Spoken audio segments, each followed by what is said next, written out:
You know, you guys have never felt so close yet so far away at the same time. I should mention before I start this that though I didn't pay to turn up, it was actually organised through my workplace. I also wasn't paid to turn up, so everything I say completely in my own opinion.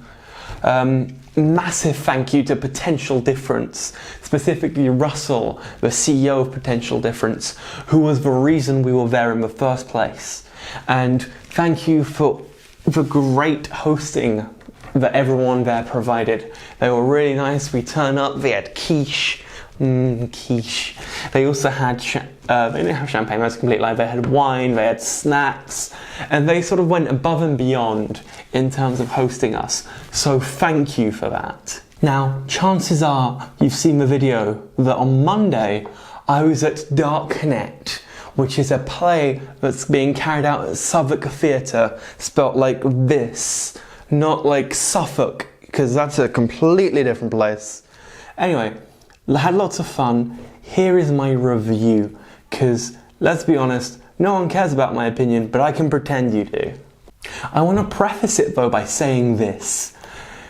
Technology in theatre is very critically received.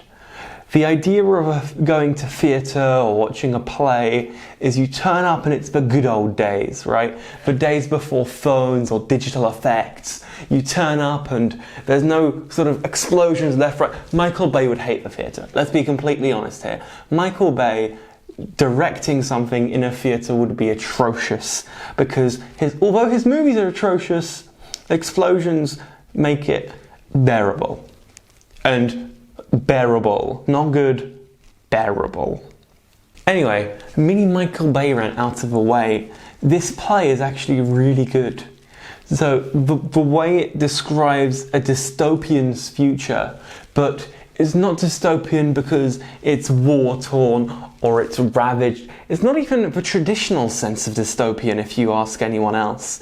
It's the idea that all of your information has become your currency. Now just imagine that for a second.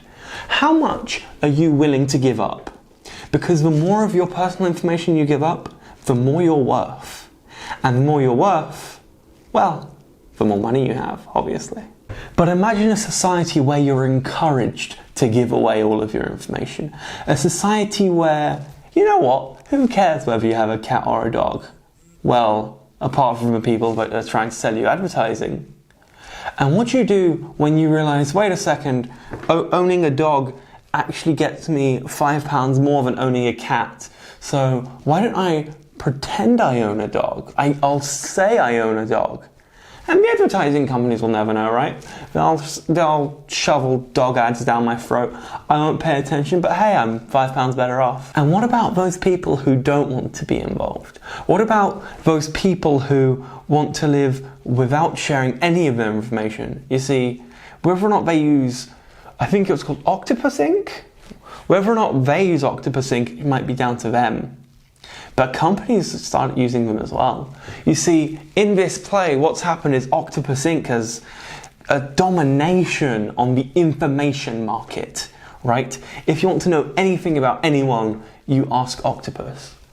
And that means that companies have started using Octopus as well. Your Octo score, as it's referred to. Now, imagine going to the GP and saying, "Doc, I need help. I've been having these symptoms," and doctors can look at your information and go, "Oh yeah, well, judging by your information and trends, judging by other people's information, I can tell you with 98% certainty this is your issue." Great, right? Targeted medicine, great. But there's an issue there. You can go to a doctor, or even worse, imagine you're in a car crash and you get picked up by an ambulance, go to hospital, and they say, "You see, the issue is your Octo score isn't high enough. You're actually not worth enough to us. You wouldn't be able to afford this surgery for years upon years, and there's no point in us letting you do this." Or imagine asking for a home loan and them saying, I'm sorry, but your octopus score is too low. You should have shared a picture of a cat yesterday instead of a dog, and maybe, just maybe, you'd have a home loan. You see, no, there's a limit, and this crosses that limit. It's seeing how these companies who would do anything for your information. Just imagine that for a second, right? Google, right now, Google are looking for ways to find out more about you, right? Whether it be Google Plus, right? I made a separate article about this, link here-ish and probably here-ish, right? I made a separate article about this. Google Plus was a massive success, not because they have people using it on a daily basis. I mean, they do, but not as much as Facebook or Twitter or LinkedIn, maybe even. It's not that. It's that people are now logged in when they do Google searches. Who used their Google account before Google Plus? Who honestly signed in when they went to do a Google search? Because none of that used to be related. You'd log into Google, and you'd log into Gmail, and you'd log into Google Maps, and those were all very separate entities. And Google Plus brought that all together. It's one universal sign-on. You sign into one, and all of the other services all of a sudden have all of your historical information. Now you might argue, convenience. It's all about convenience. Who doesn't want to save 30 seconds and not need to retype in their information every time they sign up to a new website? And I agree, there is a level of convenience. But you have to be careful with that, because there comes a point where you just become too lazy to do anything. And that point is the worst point. The reason things like WhatsApp are so popular is because everyone's on them and they're really fast. Now recently WhatsApp released end-to-end encryption. Great, right? Because it's infinite, it's great, right? It's infinitely more secure than it was before. The only issue? Well, it didn't have encryption before. Why? Because, well, you have to encrypt it yourself. And then once you've encrypted it, that slows down your process, right? You send a message, you send an encrypted message, they then need a specific way of decrypting that message just so they can read it, and then they need to send you back an encrypted message. Anyway, I'm getting completely off track, back to the play. The play was great. The actors and actresses, amazing. It was a very small theatre, right? You could sit right at the back, and there was only like 6 rows of seating. I think it theoretically housed about 120 people. But even at full capacity, you'd be 10 meters maybe behind the person at the very front. And that meant it was a great joy to watch. Now, it didn't feel claustrophobic, which is nice, but it also didn't feel like you're in this wide area, which I guess interpret as you will. There was a lot of stopping, well, I say stopping and starting. It wasn't really stopping and starting, it was cutting, you were cutting between 3 different story arcs. And you know what? I think they handled it really well. The 3 independent story arcs were great.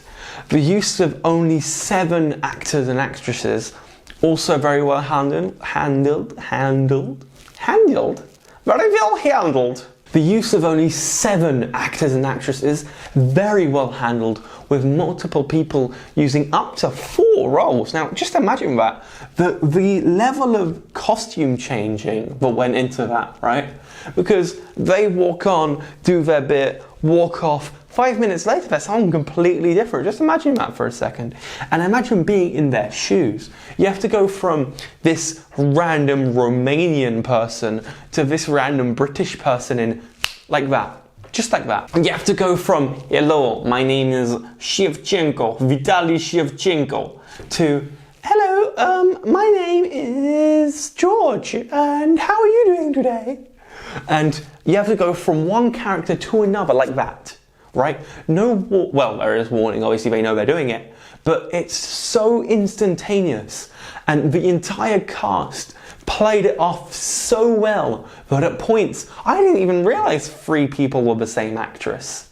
True fact, this is kind of sad, which is why I've leaned in a bit. It actually took me until I read the credits to realise the person actressing Candy was the same as 2 other characters who I can't remember the name of right now. Anyway, so it was great. I really loved it. There were some really great jokes. My personal favourite was the show they had. They had what was it called? You've Been Dossed, right? And their tagline was great. Their sort of their motto was, remember, whatever's happening here, there's always worse happening at 4chan. Now, to normal people, that makes no sense. To me and you, that's a pretty decent joke. There was also a post-show panel, which you can see by clicking, I think it's up here, I don't know, one of the corners, that way, somewhere up there. That panel was also extremely interesting. It lasted roughly half an hour with 15 minutes after that for questions, a very insightful look and lots of fun. But the main thing of the show was the way they used the space. Now, they had this small room and they had sort of digital assistants, right? And they had people tracking all over the world and they turned it into a keynote stage. That keynote was great. And I have to say, it made me want to buy whatever product they were selling. It was, I know it was supposed to be sort of super dramatized and all of that, but whatever the hell Octopus was selling, I was buying it right there and then. And there are a couple of monologues which really sent shivers down my spine, not because what they were saying was so dramatic and so over the top, but the level of realism when you really sort of drill into it, it hits so close to what might actually happen, but it's a little bit scary. Finally, you can't talk about Darknet without talking about their representation of the Darknet. And it was very true to life. It wasn't fantasized, well, not extremely at least. There's always a bit of sort of over the top. But it was very well implemented. And their use of memes, that was great as well. I have to say, this thing was so great that I can't help but grab a list of the cast and run through them and tell you why I love them so much. So, got my phone here, let's do it. So, we have Gyuri Sarossy. I'll write it out here because bloody hell. Actually, I'll do it up here. Because bloody hell, I have no idea how to pronounce that as Alan. What can I say? The character of Alan reminds me of sort of a mixture of Tim Cook and Steve Jobs if they both went a little bit crazy and if they were a little bit more, what's what I'm looking for, reckless. I mean, not even reckless, just kind of, I don't know, just more evil-minded, I guess. The way he had a programmed response to every question that came his way in the press interviews was just crazy. He was ready to shrug off allegations left, right and centre, and you sort of see him go from this man with extreme confidence in everything he does. He's on top of the world. He's just visited this criminal who's serving 9 life sentences. What do they think you are? A cat? Yes, that's a joke they actually used in the play. 9 life sentences and going to him and saying, you, come join us. It's the best decision you'll ever make. Work with us and you will help us design these new algorithms and it'll be great and all of that stuff. Going from that character to going to a guy who kind of became a shell of his former self, I think. He went from grand, knowing what he was doing, to being extremely afraid of everything he says in case it comes under scrutiny. Next character, Naveed Khan. Great. He played multiple characters. He played Gary, John, and others. Who is others? No, I'm kidding. Gary and John. You see very little of Gary, I have to say. Is it Gary? I think so. You see very little of Gary. I think that's a prisoner. Because you see him at the very start. You see him roughly 3/4 of the way through where there's a revelation. And you don't see him much outside of that. Obviously, he's in prison, whatever. John, on the other hand, is this that kind of... I think they're supposed to be sort of on the same level in the career ladder. But realistically, the way his character comes across, this is John and Alan I'm talking about, but the way John comes across it isn't really PA. It's actually, no, you know, it's a mixture of PA and boss in some sort of way. He'll constantly come in and sort of give informative information, but he'll also be like, remember, whatever happens, we're all behind you, and you can't screw this up, surely. No prizes for guessing how bad it is. Ella McLoughlin, that's another one that I have no idea how to pronounce, playing Kyla. Kyla, another great character. She's a year 9, so she's, what is that, 14? 14-ish, in the play, obviously. And she comes across as this sort of reckless child who is reckless for an extremely short period of time. I feel like there was a glimmer of something there at the very beginning, and also sort of near the end, and at the start of the second act, definitely. The way she kind of knows what she wants and goes into the Darknet having no idea what it is. She kind of asks Jamie, oh yeah, how does it work? And he describes it as you're running away from the police and you're running through a bunch of roundabouts. But the police aren't just chasing you, they're chasing hundreds of other people who are also running through a bunch of roundabouts, which was a very great description. The way that she kind of picks this up because of a dick joke that this guy, well, I say joke, he doesn't see it as a joke, everyone else sees it as a joke. She kind of sees this and goes, oh yeah, that guy can help, is remarkable, I have to say. The way this character, the way that Ella McLoughlin, however you pronounce that, the way that she can sort of instantly switch moods was great to watch. And it's not to say she was 100% confident 100% of the time, though she had her fair share of awkward moments. And I have to say my personal favourite had to be near the end. I say near the end, it was second act-ish, where she's talking to Jamie and she says that they'd make a horrible couple because they'd argue all the time. And a few minutes later, she retracts their statement saying, you know, if we were a couple, I think we'd be really great at arguing. Next character, Jim English, Jamie. Jamie was great.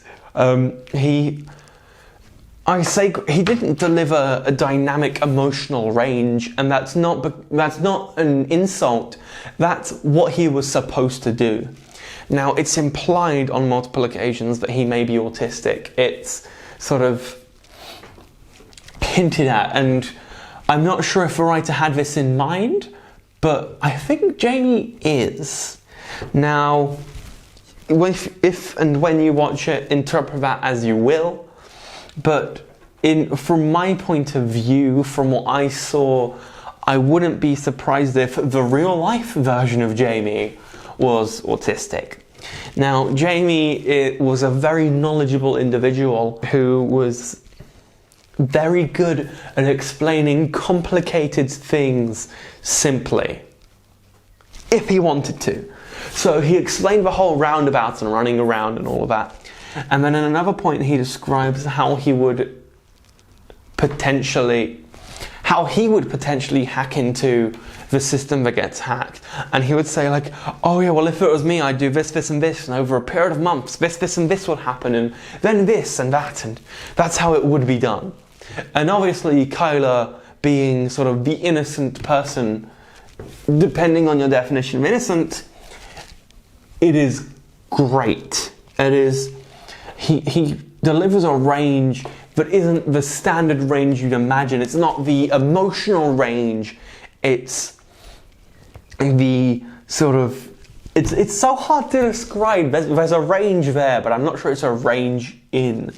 It's a range in understanding human nature, I think, which is so inherently difficult to portray. Almost completely forgot. I'm reading off the list on the website. If I can grab that and put it there, will that focus eventually? Yeah. So I've got the list, and you can see I completely forgot Robin Berry, who played Steve, Mitch, and others. Robin Berry, great guy. He played the role of Jamie's father very well.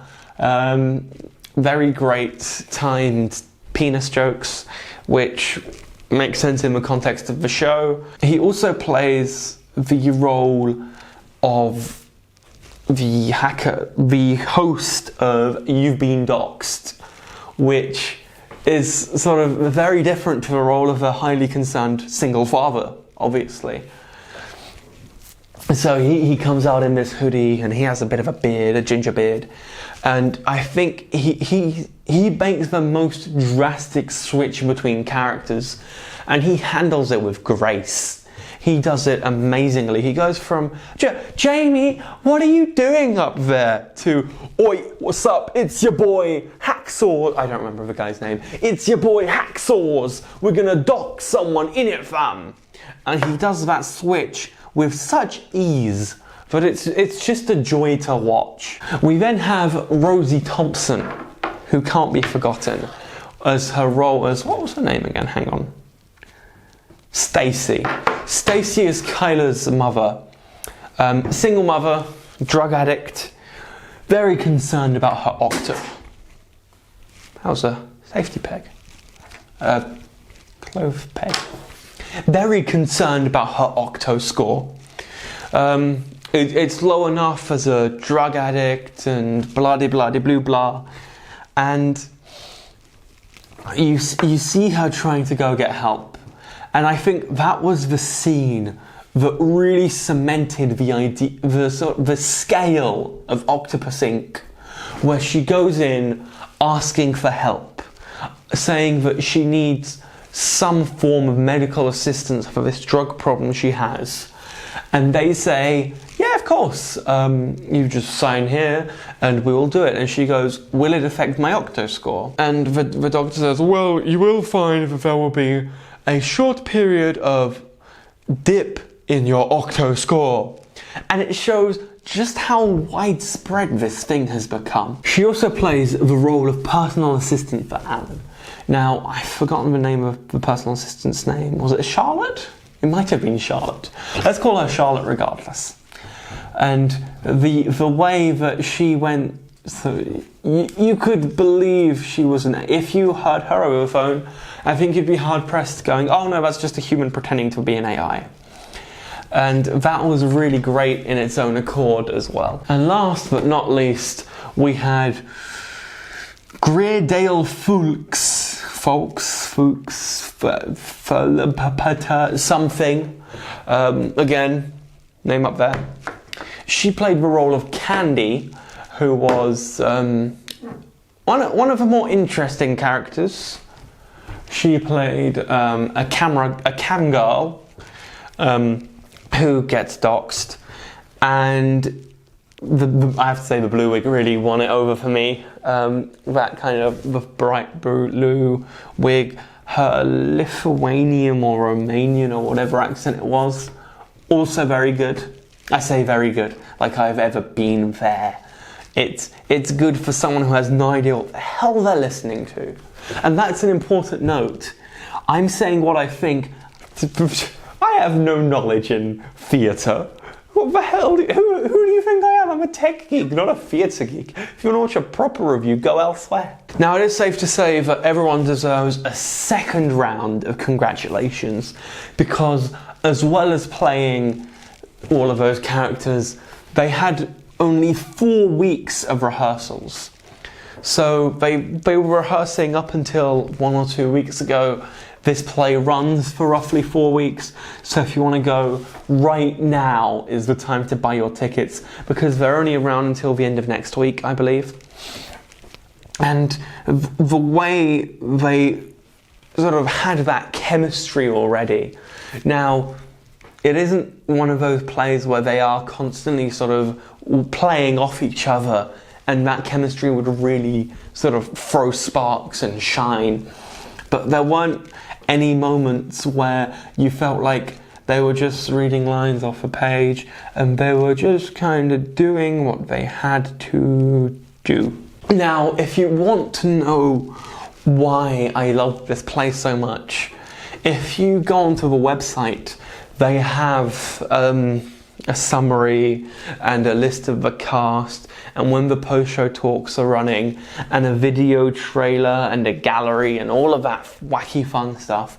They also have a quote, and this quote is actually very well picked. It's one of my personal favorite quotes. Let me just read this to you in my most dramatic voice possible. You're not even a fully formed person yet.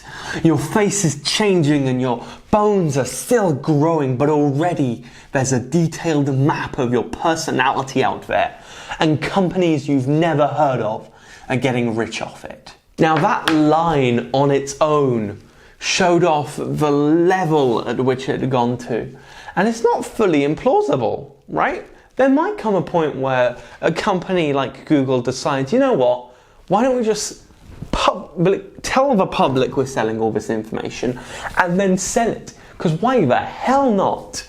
And they tell them, make it a competition, you know, the more you share, the more you're worth.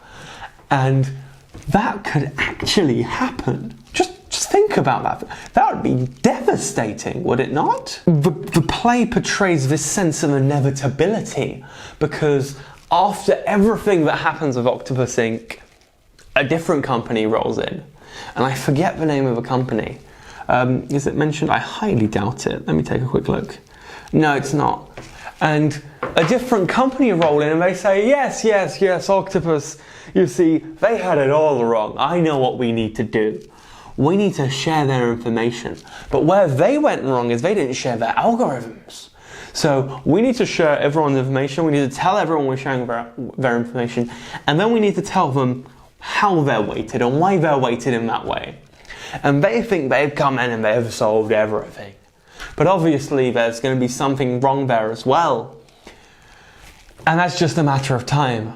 A matter of time for Darknet 2, maybe? Anyway, if you enjoyed this review, hit like, make sure to subscribe to see more videos, and if you click here, you will see my last video, which is the actual half-an-hour panel, and if you click here, you will see a random video that I haven't picked yet, because it's random and telling you would be cheating. Anyway, see you guys next time.